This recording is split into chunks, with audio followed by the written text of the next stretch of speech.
एक बार बादशाह अकबर शिकार के लिए निकले। घोड़े पर सरपट दौड़ते हुए उन्हें पता ही नहीं चला और केवल कुछ सिपाहियों को दौड़कर बाकी सेना पीछे रह गई। शाम घिर आई थी। सभी भूखे और प्यासे थे और समझ गए थे कि वो रास्ता भटक गए हैं।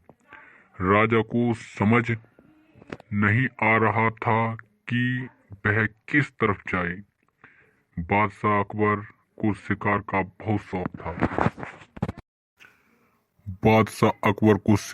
बहुत शौक था। वे किसी भी तरह शिकार के लिए समय निकाल ही लेते थे।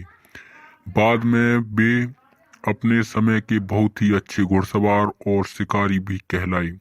सैनिकों ने यह देखा तो उसे पकड़कर राजा के सामने पेश किया। कुछ दूर जाने पर उन्हें एक तिराहा नजर आया। राजा बहुत खुश हुए। चलो अब तो किसी तरह वे अपनी राजधानी पहुंच ही जाएंगे।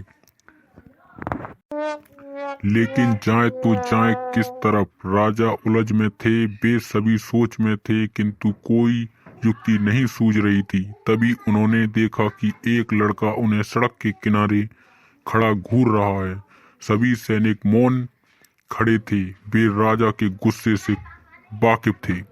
लड़का फिर से बोला, जनाब, लोग चलते हैं, रास्ते नहीं। यह सुनकर इस बार राजा मुस्कुराया और कहा, नहीं, तुम ठीक कह रहे हो। तुम्हारा नाम क्या है? बादशाह अकबर ने पूछा।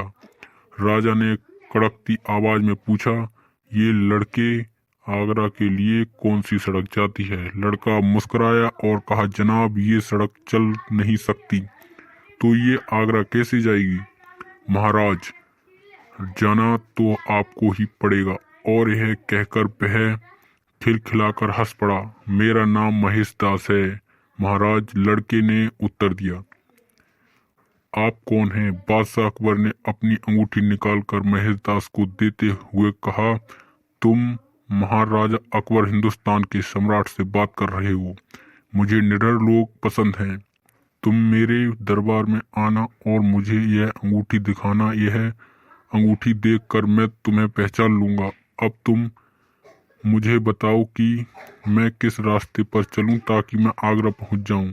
महेश दास ने सिर झुकाकर आगरा का रास्ता बताया और जाते हुए हिंदुस्तान के सम्राट को देखता रहा। और इस तरह बादशाह अकबर भविष्य के बीरबल से मिले। बाद में दोनों का साथ इतना चला कि इतिहास खूबसूरत किस्सों से रच गया। जय बीरबल की।